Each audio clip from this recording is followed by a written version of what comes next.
The world famous Butch and Bob Show. World famous Butch and Bob Show here on WIFO 105.5 FM in Jesup, Big Dog Country Radio. And Bob, it's time to batten down the hatches again. Yeah, it's headed this way for sure. Another big storm coming our way. Helene, looking at her right now, and she's at the Yukon Peninsula there, at the edge of Mexico. Looking big and bad. And the outer bands are just hitting North Florida, South Florida. They're already getting a lot of the bands hitting them right now. And so the day will be pretty decent here in Jesup and Wayne County, but the wind will pick up with gusts up to 21 miles an hour later today. We do have those tropical storm conditions coming in later tonight, all day tomorrow, into tomorrow night, into early Friday morning. And then by Friday afternoon, we should be okay. Still breezy, though. And then good-looking weekend coming our way. I said they had another EMA meeting this morning. I'm sure the interim school superintendent, Tony Winch, will be there. They're going to make a decision on school sometime today. So as soon as we get that information, we'll pass that information along. But no decision as of yet, but a decision will be made sometime today on whether they're going to have school tomorrow or not. Okay. We'll pass that along as soon as we get that information right here on Big Dog Country Radio, WIFO. And, Tony and them will have to, get with Donnie Ray and make a decision. Donnie will flip a coin and say, yes, you should have it. No, you shouldn't. I don't think that's how they do it. That's not how they do it, Bob? Okay, I didn't know. No coin flipping, huh? We're not getting coin flips. No, we're not. Our coin flip history is not very good. So, that's in sports, Bob. That's the last thing we want to do is be flipping a coin. They did flip a coin to get the football game today, so that was jumping through hoops. That was a coin flip? No, that was just a long, drawn-out process yesterday, trying to get everybody on board.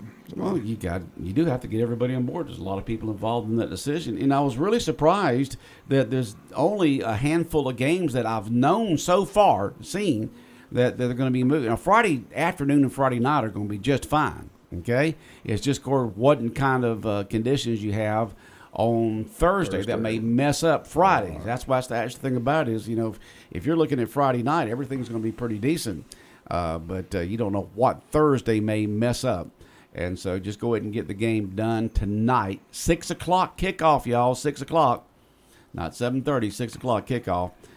Wayne County at Warner Robins, varsity football action tonight for the Wayne County Yellow Jackets. Just thankful it's tonight and not Saturday. Like I said, there was discussion on possibly playing Saturday. Didn't want to see any Saturday game with Georgia, Alabama going on. Oh, yeah, no, Georgia. You want that Georgia, Alabama experience. And that's at night, isn't it? Isn't that a night game? 7:30 Saturday night. Game day's going to be there? College game day's going to be there. Huge game. Georgia ranked second. Alabama ranked fourth. Big showdown in the SEC Saturday night in Tuscaloosa. Should be a great ball game. All right.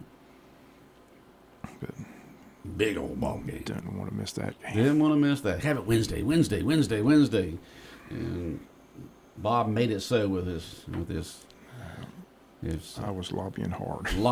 That's right. You're lobbying hard to make it Wednesday. And so tonight, Wayne County football, Warner Robins, up at Warner Robins, first region game for us, isn't it? All right, first region ball game of the season. Warner Robins, I think, is ranked fifth in the quality rankings, 4-1. Very good football team with a lot of talent. Of course they are. Yeah. Every team we play is just about ranked in the top 10. Right. They've got a good football team for sure. A lot of talent on that football field for Warner Robins. So our region is going to be interesting. Who wins our region? With BC, Ware, Warner Robins, Perry, all very good football teams. Got Perry coming in next weekend for homecoming. So homecoming for Wayne County. Next week, homecoming, Wayne County. Who do we play next week at home? Perry. I didn't hear that. I was trying to line something up here. Perry High School, October 4th, homecoming. Okay. Got homecoming. Parade on Thursday, I imagine? I'm sure. Get all the details next week on the homecoming festivities. A lot going on. So it's a big weekend. Got homecoming. Then Popple Farms opens up that Saturday. So. And Odom homecoming Saturday? Homecoming Saturday, right. We got the Wayne County Tourism Fall Fair starting Friday. This goes through this weekend and all next weekend, the next weekend, the Fall Fair at the JC Fairgrounds, sponsored by Wayne County Board of Tourism, begins this Friday. And folks will have a chance to win a couple of tickets this morning between 8:30 and 8:45 right here at 105.5 FM. And then the rodeo the following week, the 25th anniversary of the William Todd 25th silver anniversary of the William Todd Memorial Radio. Always fun out there in Scriven, Georgia. Yes, sir. I still, wonder about the mentality of people who want to get on a big raging bull and get thrown off of that thing. It's fun to watch. It's fun to watch, but I would not want to be up there. I'm not sure if they're doing it there, but you see more on the national level because I watch some of the rodeos out west, in Vegas and Montana and stuff like that. Those guys are really starting to wear, which I think is smart, wearing helmets. Yeah, it doesn't look like a cowboy. As soon as you get off, you can take the helmet off and put your cowboy hat on. But need to protect that head. You only got one, okay? Can't grow it back. And if you get that thing hit by a hoof or whatever the case may be, hit the ground, you want to protect that head. So I'm glad to see that they're using helmets. I don't know if it's mandatory now because I think I've seen some with and some without. But they need that helmet on. Yeah, they really do. When they're riding those bronking bucks.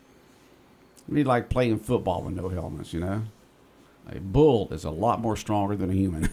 And you definitely want that helmet on, I believe. So the William Todd Memorial Radio coming up next month. And then, of course, Pomple Farms and with all their stuff going on, all kinds of fun stuff out there. And Odom Homecoming. The fair begins this Friday at the JC Fairgrounds. Scarecrows will be downtown. Scarecrows Among Us contest kicks in. The deadline to enter is this Friday, so you want to get your scarecrow in this Friday's the deadline at 12 noon, so call City Hall. So that's always a fun event to go down and see all the different scarecrows. Some very talented people put those things together. Very talented people put those scarecrows together. And it really doesn't, it's nice to, it really does a good job decorating downtown Jesup for the Halloween, so it's a good event. Okay. Brought that several years ago. It's been a very popular event the last several years. So cash prizes awarded. So make sure you get your entry in. And they have different categories and stuff like that. You can just check with is it the chamber does it or is it the DDA? DDA puts it on. And the Kiwanis Club. And the Kiwanis Club. Okay. And so you can just check with them for the different categories and so forth and what you need to do. To get a scarecrow all set up, and you can see them all different kinds. The imagination of folks really runs wild, and their creativity is something else. Like I said, it's open to all individuals, families, civic, nonprofit organizations, schools, churches, clubs, businesses, and governments. So again, they ask that you decorate downtown together, make it a festival fall season. The cost is $40 dinner. Entry forms available at City Hall. Again, the number at City Hall is 912-427-1313. Again, the deadline to enter is Friday, September 27th at 12 noon. So make sure you get your entry forms in and get your scarecrow ready for downtown. So always a fun event. It's amazing how people go down and take pictures with it's just, it's a great event. And you want to take it the sooner the better when they go up because they're always in better condition. As the month goes along, they start wearing down with weather and people touching them and so forth. And it's a good thing they're not being put up until after the storm comes through tonight, tomorrow, and Friday morning. Be bad. That'd be bad. It'd be bad to set up. That'd be some soggy and if a storm comes. Scarecrows and hay blowing all over the place and that kind of stuff like that. So luckily they're being put up after that. That wouldn't be good. No. And it's good. The Braves won last night. 5-1 over the Mets now. Just a game behind them and the Diamondbacks. So go Braves. Keep it up tonight and tomorrow night against the Mets. You'll be ahead of them. Got to do it. Time's running out. Got to get in those playoffs. Hopefully they can do just that. You got a game tonight with the Mets and tomorrow, and then they close it out with the Kansas City Royals at home, 27th, 28th, and 29th. And that wraps up the season? It wraps up the season. Playoffs start October 1st. Man, this is the last week of regular season, huh? Sheesh. Yep. You got to put the pedal to the metal there. And so you can listen. We can't listen to tonight's game here because we got Wayne County football. But we will have them tomorrow night. We'll have the third and final game tomorrow night right here on 105.5 FM. Should be able to join them in progress. What, tonight? The game starts at 6. 6. The First game pitch not till 7:20. So nah, we'll be able to get into it probably. just according to how quick the game gets over. Even if it's 2.5, 3 hours, that's still it'll be late into the game. We'll make a game time decision tonight and see which inning it's in after the Wayne County football game is wrapped up. Yeah, that's amazing. They end up against Kansas City. I mean, you're talking about that's the interleague play there. It's not, why do you end up a season like that and not playing somebody in your division or some other National League team? You know the thought process behind this, Bob? I have no idea. Okay. I'm like you, it makes no sense. But There's got to be a reason they do it. Got to be a reason. I don't know, Bob. I don't know. Okay. So, any other big football games this weekend? You got the Georgia at Alabama game going on. Any other college games going on this weekend that's real big? All the pressure's on Auburn. Coach Hugh Freeze keeps putting his foot in his mouth. They play Oklahoma, so Arkansas went in there and beat them. And Hugh Freeze had a radio show the next day and said that if he played Arkansas 9 more times, they beat him 9 more times. Well, he's getting crushed for those comments. Oh, he is? Yeah, they said that the time you had the chance to beat him was Saturday, and you got Saturday. beat him, so shut the heck up. Nobody wants to hear about you going to beat him the next 9 times. I mean, he just makes, and plus he's just throwing his team under the bus at the press conference. Well, the two hot. It's amazing nowadays. Things have changed. Now that these players are getting paid, coaches feel like they can throw them under the bus, Oh, do they? In the old days, the standard rule was when the team wins, the players get credit. When the team loses, coach takes blame. Right. That's all out the window with NIL. Now they're paying these players. Coaches are just, Hugh Freeze walks in there and says, well, we need to find a quarterback that throws to the right team. We need a running back that doesn't fumble the ball. just crushing his team in the postgame. So it's free reign now. So these players are getting paid. You just crush them, Just crush them. Yeah. You don't crush your players. I don't care if they're getting paid or not. Like You don't do it. They're like professional athletes now. So they're under the microscope. They get criticized. So, but that Auburn-Oklahoma game should be interesting, because Oklahoma's offense just looked really bad against Tennessee. I mean, they just couldn't do anything. Who were the coaches in the SEC? The hot seat. You got Auburn. You got Florida. On Head the hot coaches. seat, poor old hot Billy. seat. Billy Napier's on the hot seat in Florida. Like I said, they've already raised the money to buy him out. Oh, have they? They raised that in 2 hours. They met on Raised $25 million in 2 hours. Yeah, in 2 hours. It's on a Sunday afternoon. They got on the phone. They had the $25 million in 2 hours. Yeah, I'll throw in a couple mil. Anything to get him out of there. But they haven't got rid of him yet. So, but Still there, huh? But Hugh Freeze is starting to get in the hot seat. I said nobody's happy with what's going on at Auburn. But I said he's catching a lot of flack for his radio comments the next day. So, but Arkansas, said he was supposed to be on the hot seat, Sam Pittman, but he won that big game, so they're in pretty good shape. And poor old Vandy's Vandy. So, but Rough at Vandy right now. I think they're happy with the guy they got. I mean, it is what it is. They just can't compete with the Alabamas and the No, they can Georgia's compete in in other sports, Right. just not football on a regular basis. Nobody's patient anymore. Like I said, it's, if you don't win right away, Got to win now. Got to win now. You got to go. So, Yeah. but huge game Saturday. That's going to be interesting to see how it plays out. Kirby seems confident in his football team. So, like I said, Carson Beck's got to have a good game. He's been a talented quarterback. Talked about possible Heisman candidate. Is he healthy? Kirby says he is. Kirby says he doesn't want to hear anything about injuries.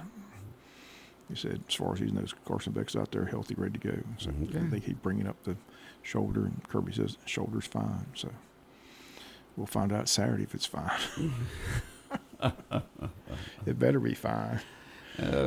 President Trump may be there. That's what Former I heard, President yeah. Trump may be there at the That's what game. I heard. He showed up one time before at the one of the games there in Tuscaloosa. So you couldn't pick a bigger one here in the South to be at.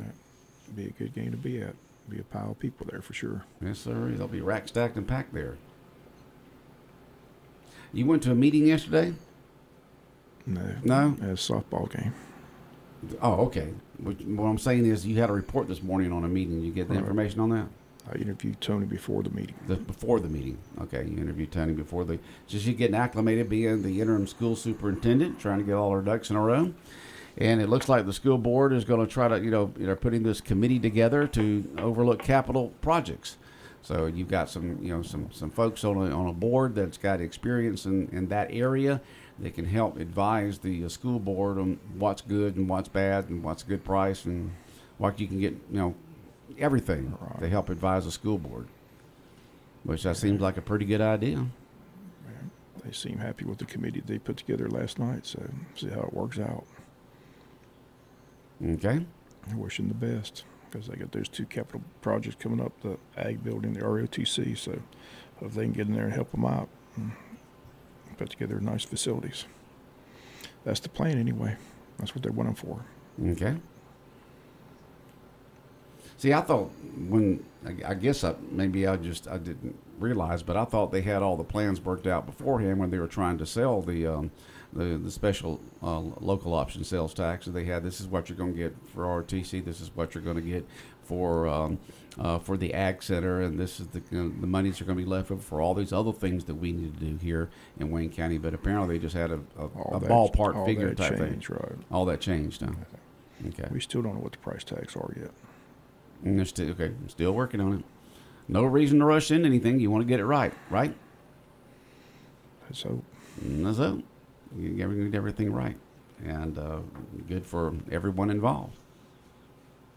It's going to be nice to have a new ag center built there at the school, or an ag center built there at the school, and an ROTC area where they can have their own area for the Army ROTC, and we'll see what's left over for other projects. I'd like to know how much of that because the new local option sales tax just started. All right, so how much money of that will be used to pay off the debts on the Like I said, that's what you have to have. You have to have that figure. They don't know that figure yet. How many? Because they hadn't spent that money because they just started getting it. How many millions is going to overrun James E. Bacon? That's what you have to. And did they have to borrow money for that overrun? That's part of this. That's the East Bloss referendum. The first line is to pay for the overrun cost of James E. Bacon. Right, but they just started collecting that money, so they hadn't been able to spend any money of it yet. That money started coming in July. Yeah, just got it. Right. Yeah, just started getting it in July. And but you have to find out how much the overrun cost is. Yeah, because but if they have the overrun cost, did the people get paid? Beforehand, did we have to borrow the money? Did we use it from something else, and now this has to replenish something else? Because we just started receiving the money. So there wouldn't have been hardly any money coming from the new special local option sales tax, the education tax, because we just started getting it. So that'll be interesting to see. Tony can keep us enlightened on the situation with that. That's the number you got to have before you realize what's left. How much money's going to have to? Because either they paid it with something else, or we still owe it. One of the two. $30 million only goes so far. Yeah. When you pay $6-7 million to James E. Bacon, you're already down to wherever you're at. That's why there's not going to be that $9 million that Mr. Kelly said we had for athletics. Like I said, can we get the check today? We'll take the $9 million check today. We can't get it because we don't know where it's at. There's going to be no money. That's why people are upset. There's no money left for athletics, no money for a weight room, no money for stadium, no money. Because by the time you pay off James E. Bacon, by the time you build the ag building, by the time you build the ROTC building, by the time you pay off schools, buses, and everything, technology, air conditioning, heating systems, there's nothing left. Upgrades, and all that kind of stuff. That's the problem. That's why you have to have the number. That's why you have to have the number. How many millions is the overrun cost of James E. Bacon? That's the number you got to have. Yeah, that's the starting point. Then you know where you go from there. Mm-hmm. So I thought the last local option sales tax is what paid for James E. Bacon. No. If you go back and look at the East Bloss referendum, the first line says overrun cost of James E. Bacon. Overrun, right. But I'm talking about the cost up to the overruns, up to that $22 million. Was the last local option sales tax, wasn't that, in a sense, promoted to help redo James E. Bacon to a certain amount? And now with the new one, it's going to be cost overruns. Well, they just started collecting that money. So, do we, all this millions that we're supposedly overrun on it, did they borrow that money? Did they say, we'll pay you another day, or the check's in the mail, or something like that? Yeah. So that would be interesting to know what's going on with that. But I'm sure they'll get it all worked out and let the public know, because all those tax dollars is the public's money. They're just stewards of it. All those lies that were told about what was going to be left on the table ain't going to be left on the table. Yeah, And that's a pipe we'll dream. see what happens with all that. Eric, let me tell you, if you walk around the community, people are upset. I mean, upset. Yeah. I mean, if you want to get some heated conversations going, get them to talk about what's going on with the athletics. They are just... Because their facilities are a disaster. That's the problem. Everybody else, like I said it before, I said it again, we got $21.7 million in COVID money. What do we have to show for it? Absolutely nothing. Everybody else has got turf fields and stadiums and everything else. We bought hand sanitizer and computers, but we don't know where the computers are. Yeah. That's another question I want to know. Where are those computers at? Kids don't have no more. They took them up. I mean, you can only spend so much money on that stuff, and not. I understand. I mean, that's only going to be only be about $1 million at the max. That's what I've been yelling and screaming. Yeah. But I'm telling you, that's what I got when I asked those questions. They look you dead in the eye. We bought a lot of hand sanitizer, Bob.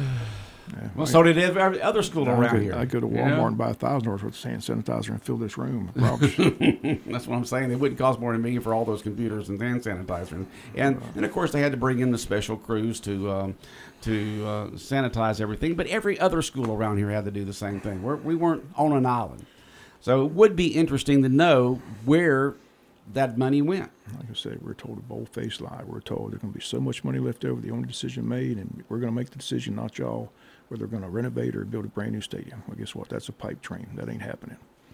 There ain't no money. Well, hopefully they can get it worked out, Bob. That's just one of many lies was told. So nobody's missing that guy. So okay. And hopefully everything will get worked out, and hopefully Tony will get in there and fix the financial situation, because that's the biggest mess they got. So that's what they got to decide. Yeah, it's always about the money, Bob. Yeah, Always. Well, there's none for athletics. I promise you that.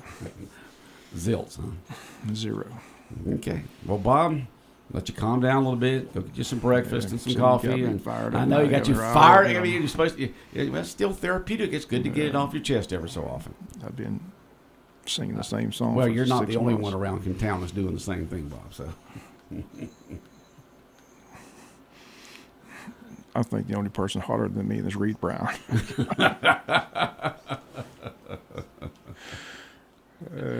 Yeah, people don't like broken promises, Bob. They don't. In personal life, business life, anything, they just don't like it. Just kind of and so sad. it makes them upset, and that's just human nature.